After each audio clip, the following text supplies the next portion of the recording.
إن الحمد لله نحمده ونستعينه ونستغفره ونعوذ بالله من شرور أنفسنا ومن سيئات أعمالنا من يهده الله فلا مضل له ومن يضلل فلا هادي له وأشهد أن لا إله إلا الله وحده لا شريك له وأشهد أن محمدا عبده ورسوله صلى الله عليه وعلى آله وصحبه وبارك وسلم يا أيها الذين آمنوا اتقوا الله حق تقاته ولا تموتن إلا وأنتم مسلمون يا أيها الناس اتقوا ربكم الذي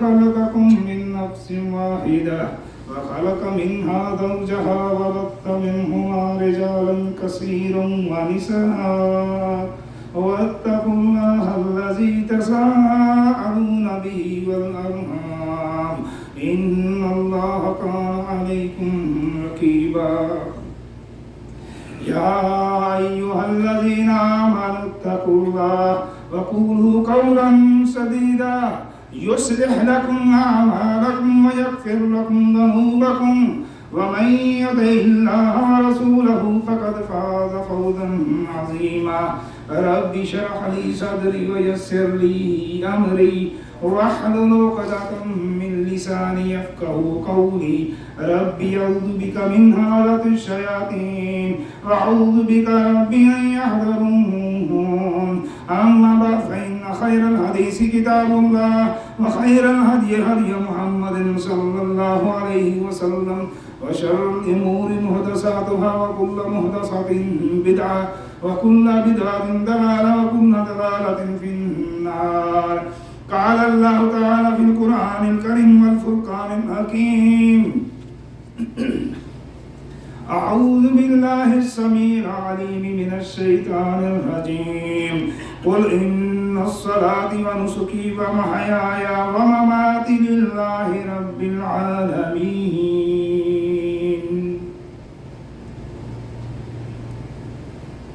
رب تعالیٰ کا تقرب حاصل کرنے کے لیے، اس کی رضا، اس کی خوشنودی حاصل کرنے کے لیے ہر قسم کی عبادات اسی کے لیے کرنی چاہیے. وہ عبادت قولی ہو، فعلی ہو، مالی ہو یا بدنی ہو، ہر قسم کی عبادت اسی کے لیے کرنی چاہیے. ہمارے ہاں ایک عام تصور ہے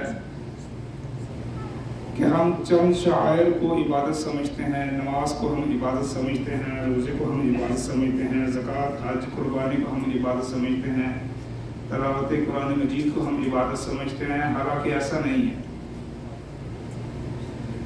عبادت کس کو کہتے ہیں؟ امام ابن تیمیہ رحمہ اللہ عبادت کی تعریف یوں بیان کرتے ہیں کہ عبادت ایک جامعہ لفظ ہے. عبادت ایک جامعہ لفظ ہے جہاں نماز، روزہ، زکوٰۃ، حج کرنا عبادت ہے، وہیں ہر اس ظاہری، باطنی، قول اور فعل کے عمل کو عبادت کہتے ہیں جس سے رب تعالی محبت کرتا ہے اور اسے پسند کرتا ہے. وہ حقوق اللہ ہوں، حقوق العباد ہوں، صلہ رحمی ہو، والدین کی فرما برداری ہو، حتیٰ کہ میرے بھائیوں جانوروں کے ساتھ بھلائی کرنا بھی عبادت ہے. بندے کی سوچ، فکر، اس کا سونا، اس کا جاگنا، اس کا کسب معاش، اس کا کسب طعام، یہ سب بھی عبادت بن سکتے ہیں اگر مقصد رب تعالیٰ کی خوشنودی، اس کی رضامندی شامل ہو. حتیٰ کہ میرے بھائیوں بندے کی شہوت، اس کو پورا کرنا، وہ بھی عبادت بن سکتا ہے اگر ان سب کو شریعت کے تابع کر دیا جائے. نبی علیہ السلام صحابہ نے حیرانگی سے پوچھا کہ بندہ اپنی شہوت پوری کر رہا ہے، یہ عبادت کیسی بن سکتی ہے؟ آپ نے کہا کہ جب بندہ غیر شرعی طریقے سے، غیر قانونی طریقے سے اس کو پورا کرے گا، مجرم ہوگا کہ نہیں، گنہگار ہوگا کہ نہیں؟ صحابہ نے کہا جی اللہ کے رسول یہ بات تو ہے کہ انسان اگر غیر شرعی طریقے سے کہ جو اس کے نکاح کے اندر نہیں، جو اس پر حلال نہیں، اس سے اپنی ضرورت کو پوری کرے گا تو انسان مجرم ہوگا. تو آپ نے کہا اگر جائز طریقے سے کرے گا تو اللہ تعالیٰ اس کو اجر دیتا ہے. اللہ اکبر. عبادت کے معنی اور مفہوم کو سمجھنے کے لیے میرے بھائیو اہل علم نے اس کو 5 حصوں میں تقسیم کیا تاکہ بندہ عبادت کے فلسفے کو سمجھ کر اس پر عمل کرے. عبادت کا پہلا جز اعتقادی عبادت ہے. یہ وہ عبادت ہے جس کا بندے کے مشاہدات کے ساتھ کوئی تعلق نہیں، بلکہ اس کا تعلق بندے کے غیب کے ساتھ ہے، جس کو وہ نہ دیکھ رہا ہوتا ہے، نہ سن سکتا ہے، نہ اس کا مشاہدے کے اندر اس کی وہ بات آتی ہے. ان کا تعلق غیب کے امور کے ساتھ ہے. اللہ اکبر. میرے بھائیو جس کی تفصیل حدیث جبرائیل کے اندر موجود ہے، نبی علیہ السلام سے سوال کیا گیا ایمان کیا ہے؟ آپ نے جواب میں کیا ارشاد فرمایا؟ آپ نے فرمایا اللہ تعالیٰ پر ایمان لائے.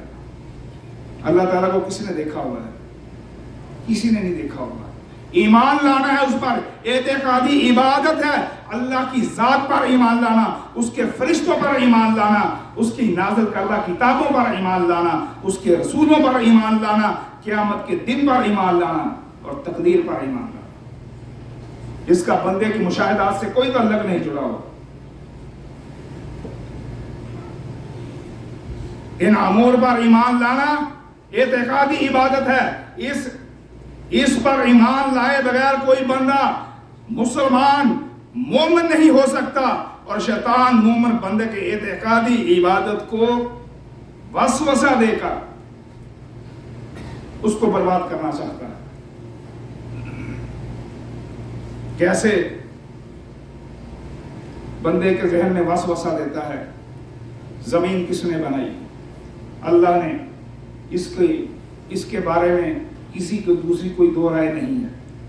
کائنات کے بارے میں وسوسہ دیتا ہے. زمین بنانے والا اللہ تعالیٰ، آسمان بنانے والا اللہ تعالیٰ. جتنی بھی اس کے درمیان یا اس کے باہر مخلوقات جو ہمیں نظر آتی ہیں، جو نظر نہیں آنے والی، سب اللہ تعالیٰ نے بنائی ہے. اس کو پیدا کرنے والا اللہ تعالیٰ ہے. اس کے ضروریات زندگی کو پورا کرنے والا اللہ تعالیٰ ہے. ذہن کے اندر وہ خدشہ، وہ وسوسہ کیا دیتا ہے؟ وہ وسوسہ یہ دیتا ہے یہ ساری چیزیں اللہ تعالیٰ نے بنائی ہیں، پیدا کی ہیں. اللہ تعالیٰ کو بھی تو کسی نے پیدا کیا ہے کہ نہیں؟ یہ وہ وسوسہ دیتا ہے. نبی علیہ السلام ارشاد فرماتے ہیں کہ جب تمہارے ایمان کی یہ حالت ہو جائے، تمہارے ایمان یہ کیفیت ہو جائے کہ شیطان وسوسہ دے دے، تمہارے ذہن کے اندر خیال یہ آ جائے، تو پھر نہ اس کو خاموشی اختیار کرنی ہے یا نہ اس کو دبانا ہے. پھر کیا کرنا ہے؟ نبی علیہ السلام فرماتے ہیں کہ آپ کہہ دیجئے آمنت باللہ. یہ الفاظ کہہ دیجئے کہ میں اللہ تعالیٰ پر ایمان لاتا ہوں. جیسے اس کی شان کے لائق ہیں ہم نہیں جانتے. اللہ اکبر. میرے بھائیو عبادت کا دوسرا جو جز ہے وہ باطنی عبادت ہے، قلبی عبادت ہے، جس کا محور بندے کے دل کے ساتھ جڑا ہوا ہے. بندہ جب کوئی بھی عمل کرنے کا ارادہ کرتا ہے، سب سے پہلے دل کے ساتھ اس کو پختہ ارادہ کرتا ہے، پھر اس پر عمل کرتا ہے. قلبی عبادت اس کا محور وسیع تر ہے میرے بھائیو. جیسے محبت کا محور وہ کہاں ہے؟ دل ہے. اور نفرت کا محور کہاں ہے؟ وہ بھی دل ہی ہے. بھروسے کا محور دل ہے. ڈر اور خوف اور امیدیں وابستہ کرنا اس کا محور بھی دل ہے. اخلاص، خشوع خضوع اس کا محور بھی میرے بھائیو دل ہی ہے. یہ سارے امور اگر اللہ کے لیے کیے جائیں تو عبادت کہلائیں گے. اسی طرح میرے بھائیو عبادت کا تیسرا اہم ترین جو جز ہے وہ قولی عبادت ہے. اس کا محور بندے کی زبان کے ساتھ جڑا ہوا ہے. بندہ اپنی زبان کو کس مقصد کے لیے استعمال کرتا ہے؟ اس زبان سے ذکر اللہ کرتا ہے، عبادت ہے. زبان سے تلاوت قرآن مجید کرتا ہے، عبادت ہے. لوگوں کو دین کے بارے میں نصیحت کرتا ہے، عبادت ہے. امر بالمعروف ونہی عن المنکر کا فریضہ انجام دیتا ہے تو عبادت ہے. لوگوں کے ساتھ حسن اخلاق کے ساتھ پیش آتا ہے، حسن سلوک کرتا ہے، عبادت ہے. رب تعالیٰ سے دعائیں کرتا ہے، مناجات کرتا ہے، اپنی حاجات رب تعالیٰ کے سامنے پیش کرتا ہے. اس سے سوال کرتا ہے، عبادت ہے۔ اللہ اکبر۔ لیکن اگر اس زبان کے ساتھ بندہ گالیاں دیتا رہے، بےہودہ گفتگو کرے، لعن طعن کرے، بد اخلاقی کا مظاہرہ کرے، اپنی حاجات اللہ کے بجائے اس کی مخلوق کے سامنے سوال کرے، مخلوق کے سامنے رکھے، میرے بھائیو در حقیقت ایسے شخص نے اللہ تعالیٰ کی قولی عبادت نہیں کی، یہ وہ عبادت کر رہا ہے، شیطان کی عبادت کر رہا ہے۔ ایسا بندہ میرے بھائیو، شیطان بھی میرے بھائیو یہی چاہتا ہے کہ بندہ عبادت کرے اللہ تعالیٰ کی، لیکن اس میں سے کچھ حصہ شیطان لے لے۔ اللہ اکبر۔ میرے بھائیو یہ بندے کی قولی عبادت ہے، جس کے اندر شیطان بندے کے زبان کے اوپر وسوسہ دیتا ہے، بندہ ایسے جملے ادا کرتا ہے۔ اللہ تعالیٰ حاضر ناظر ہے، کیسا جملہ ہے یہ، ہمارے معاشرے کے اندر عام ہے۔ ناظر تو ہے، دیکھنے والا ہے، اس بات میں کوئی شک نہیں، حاضر تو نہیں ہے۔ اس پر تفصیل کے ساتھ میں نے خطبہ دیا تھا۔ اللہ تعالیٰ اپنی ذات کے لحاظ سے عرش عظیم پر ہے، وہ اپنی مخلوق سے الگ ہے، لیکن یہ ایک عام جملہ ہماری زبانوں کے اوپر رہتا ہے کہ اللہ تعالیٰ حاضر ناظر ہے۔ انتہائی میرے بھائیو، اس جملے کا آدھا حصہ انتہائی خطرناک ہے۔ اللہ اکبر۔ میرے بھائیو عبادت کا چوتھا جز جو اہم ترین جز ہے، عملی عبادت ہے، بدنی عبادت ہے۔ بدنی عبادت کا محور بندے کے جسم، اس کے اعضاء کے ساتھ جڑا ہوا ہے۔ جیسے طہارت کو حاصل کرنا، میرے بھائیو اس مقصد کے لیے طہارت کو اختیار کرنا کہ اس کے ساتھ اللہ تعالیٰ خوش ہوتا ہے اور مجھے عبادت کرنے میں آسانی ہوگی، میرے لیے آسان ہوگا۔ نماز کو ادا کرنا، جہاد فی سبیل اللہ کرنا، حج ادا کرنا، جمعے کے دن جمعے کے نماز کے لیے جانا، خدمت خلق کرنا، رفائی کاموں کے اندر حصہ لینا، میرے بھائیو یہ بدنی عبادت ہے۔ اس کا محور بندے کے جسم کے ساتھ جڑا ہوا ہے۔ یہ سارے امور بدنی عبادت کہلائیں گے جب ان کو اللہ تعالیٰ کے لیے کیا جائے۔ اللہ تعالیٰ ارشاد فرماتے ہیں قرآن مجید کے اندر، یا ایھا الذین آمنوا ارکعوا واسجدوا واعبدوا ربکم وافعلوا الخیر لعلکم تفلحون۔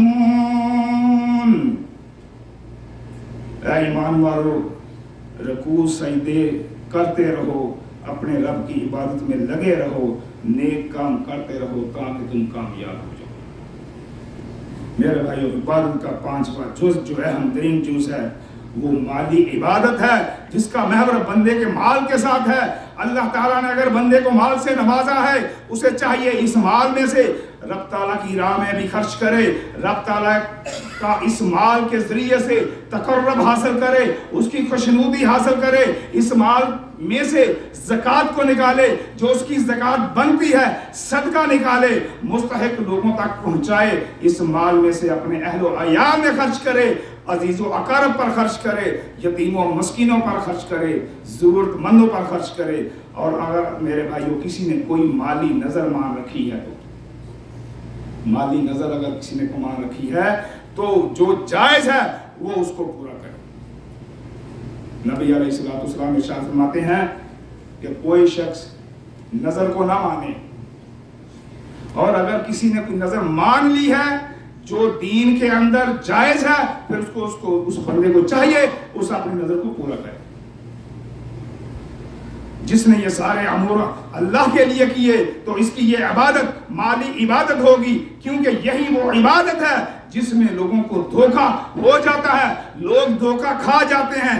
اس مالی عبادت کو اللہ کے علاوہ بھی وہ غیروں کے لیے کرتے آپ کو نظر آئیں گے۔ یقین نہ آئے، معاشرے میں نظر دھڑا لیں، مشاہدہ کر لیں، میرے بھائیوں لوگ آپ کو کہتے نظر آئیں گے، نظر اللہ نیاز حسین۔ یہ جملہ کہتے ہوئے آپ کو لوگ نظر آئیں گے، نظر اللہ نیاز حسین۔ نظر و نیاز عبادت ہے، نظر اللہ کے لیے، نیاز حسین کے لیے۔ یہ کیا عقیدہ ہے میرے بھائیوں؟ نظر بھی اللہ کے لیے، نیاز بھی اللہ کے لیے۔ مال اللہ آپ کو دے اور آپ تقسیم اس کو کسی اور کے لیے دیں. میرے بھائیوں، لوگ آپ کو کہتے نظر آئیں گے صدقہ 5 تن پاک دا، لوگ آپ کو کہتے نظر آئیں گے صدقہ 11ویں شریف دا. اللہ اکبر. لوگ آپ کو کہتے نظر آئیں گے صدقہ منگلوار دا، کلے پار دا. ایسے جملے لوگ ہمارے معاشرے کے اندر مشہور ہیں، معروف ہیں. لوگ آپ کو کہتے نظر آئیں گے. کہنے والے کہتے ہیں، دینے والے ان ناموں کے اوپر دیتے ہیں. اللہ اکبر. میرے بھائیوں، آپ دیکھیں گے لوگوں کو، لوگ غیر اللہ کے نام کے اوپر نظر و نیاز دیتے ہیں، منتیں مانتے ہیں، اس کو پورا کرتے ہیں، پھر لوگوں کے اندر تقسیم بھی کرتے ہیں. لوگ اس کو کھاتے بھی ہیں، لوگ اس کو استعمال بھی کرتے ہیں. اللہ اکبر. میرے بھائیوں، کسی قسم کی نظر و نیاز، صدقہ، خیرات، یہ سارے کے سارے امور اللہ کے لیے کیے جائیں، عبادت میں شمار ہوں گے. اللہ کے علاوہ کسی کا تقرب حاصل کرنے کے لیے اگر کیے جائیں گے، نام کے اوپر بات نہیں ہو رہی، تقرب حاصل کرنے کے لیے بھی اگر کیے جائیں تو میرے بھائی یہ شرک کے زمرے میں آئیں گے. یقین نہ آئے تو میرے بھائی سورۃ بقرہ آیت 173 اس کی تلاوت کر کے آپ ترجمہ خود پڑھ لیجیے. کیا فرمایا رب تعالیٰ نے؟ اللہ تعالیٰ ارشاد فرماتے ہیں انما حرم علیکم المیتۃ والدم ولحم الخنزیر وما احل به لغیر اللہ.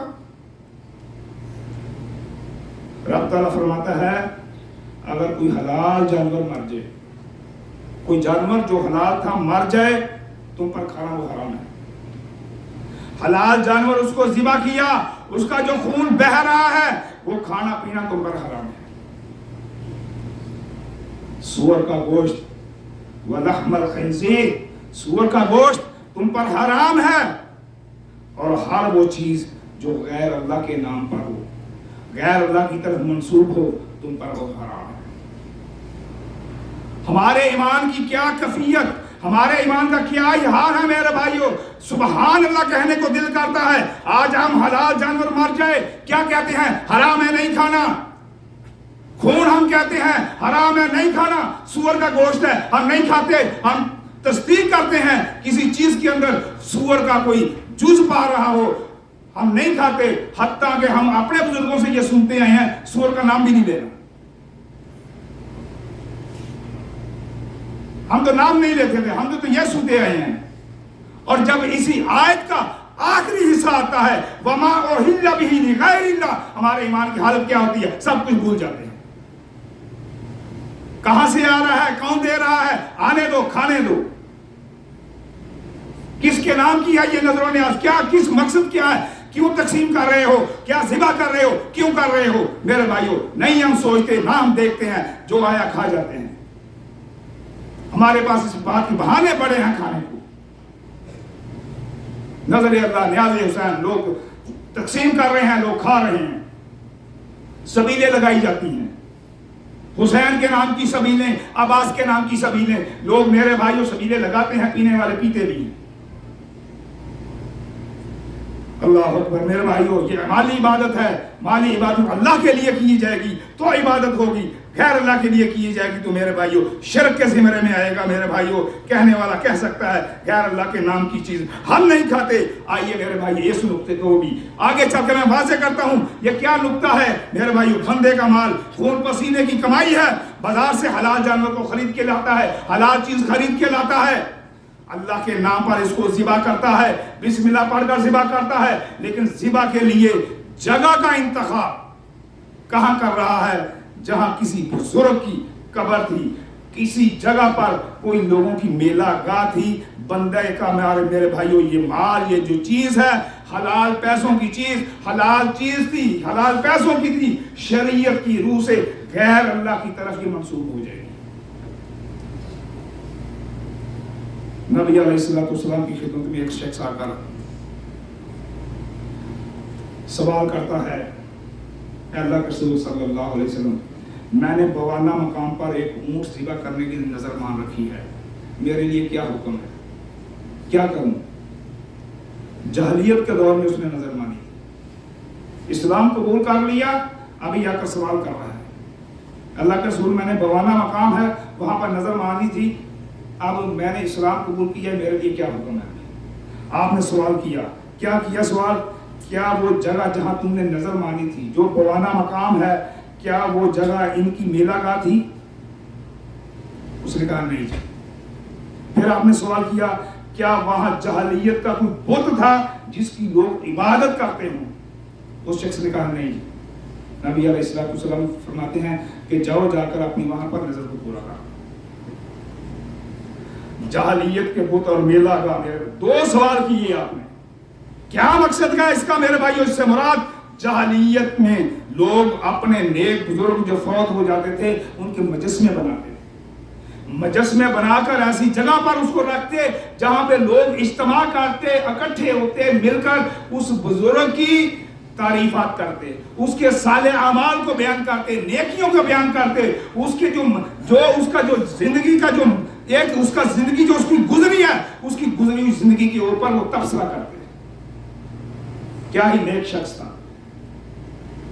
دو سوال کیے میرے بھائیو، دونوں سوال کا جب نفی کے اندر جواب ملا، آپ نے کہا وہاں جا کر آپ نے اپنی نظر کو پورا کرو۔ اور وہاں پہ میرے بھائی یہ دو ایسی چیزیں ہیں جو انسان کو شرک کی طرف لے جاتی ہیں۔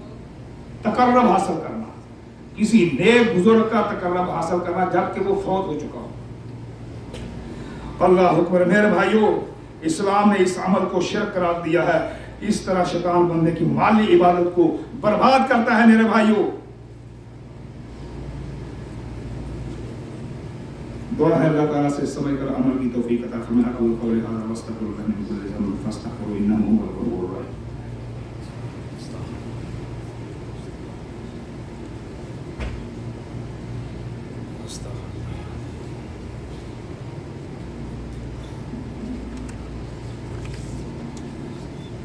الحمدللہ رب العالمین والصلاة والسلام علی امام المرسلین نبینا محمد وعلی آلہ وصحبہ ومن تبعہم بإحسان الی یوم الدین، اما بعد۔ عبادت کے فلسفے کو کیسے حاصل کیا جا سکتا ہے میرے بھائی؟ میرے بھائیوں، کسی قسم کی عبادت کرنی ہو یا عبادت کرنے کا ارادہ ہو، جس کو ہم عبادت کہہ سکتے ہوں، اس عبادت میں رغبت اور خشیت ہوگی تو وہ ہمارا عمل عبادت میں شمار ہوگا۔ دو چیزیں، رغبت اور خشیت۔ رغبت سے مراد کیا ہے میرے بھائیوں؟ عبادت اول وقت میں کی جائے، بار وقت کی جائے، محبت اور توجہ کے ساتھ کی جائے، ذوق اور شوق کے ساتھ کی جائے۔ اور میرے بھائیوں، یہی اللہ والے سلف صالحین سے ہمیں یہی طریقہ ملتا ہے میرے بھائیوں۔ اللہ تعالیٰ نے موسیٰ علیہ السلام کو جب حکم دیا کہ طور پر آپ آئے، اپنی قوم کے 70 سرداروں کو ساتھ لے کر آئیے، تمہیں تورات دینی ہے۔ موسیٰ علیہ السلام نکلتے ہیں قوم کے 70 سرداروں کو لے کر، لیکن جب جاتے ہیں راستے میں تیز چلنا شروع ہو جاتے ہیں، قوم کو پیچھے چھوڑ جاتے ہیں، طور پر پہلے اکیلے ہی پہنچ جاتے ہیں۔ میرے بھائیوں، اللہ تعالیٰ سوال کرتا ہے اپنے نبی سے، اے میرے نبی، تمہاری جلدی آنے کی وجہ اپنی قوم کے سرداروں کو پیچھے چھوڑ آئے۔ یہ رب تعالیٰ ہے، دلوں کے بھید جاننے والا ہے، لیکن پھر بھی سوال کر رہا ہے اپنے نبی سے، اپنے بندے سے سوال کر رہا ہے کہ تمہاری جلدی آنے کی وجہ کیا ہے؟ موسیٰ علیہ السلام کیا جواب دے رہے ہیں؟ اللہ، میں اس لیے جلدی آیا ہوں تاکہ تم سے راضی ہو جائے، مجھ سے خوش ہو۔ جن کو اللہ تعالیٰ نے نمونے کے طور پر پیش کیا، پوری انسانیت کے لیے کہا کہ یہ تمہارے لیے بہترین نمونہ ہے، ان کی رغبت کا میرے بھائیوں کیا حالت ہے۔ سیدنا حذیفہ بیان کرتے ہیں رضی اللہ تعالیٰ عنہ، کہتے ہیں کہ میں ایک رات نبی علیہ السلام کے ساتھ نماز نفل پڑھنے کے لیے کھڑا ہوا۔ آپ نے سورۃ بقرہ کی تلاوت شروع کی۔ میں دل کے اندر سوچ رہا ہوں ابھی نبی علیہ السلام 100 آیات پڑھ کر رکوع کریں گے۔ 100 آیات ہوئی، آپ آگے چلے گئے، 200 آیات ہوئی، 300 ہو گئی، 4 ہو گئی، حتیٰ کہ سورۃ بقرہ پوری مکمل ہو گئی۔ سورۃ بقرہ کے بعد آپ نے سورۃ نساء شروع کر دی۔ سورۃ نساء شروع ہوئی، سورۃ نساء ختم ہوئی، سورۃ آل عمران شروع کر دی۔ سورۃ عمران ختم ہوئی، پھر آپ نے رکوع کیا، پھر آپ نے قیام کیا، پھر آپ نے سجدہ کیا۔ سیدنا حذیفہ رضی اللہ تعالیٰ عنہ کیا کہتے ہیں؟ جتنا آپ کا قیام تھا پہلے،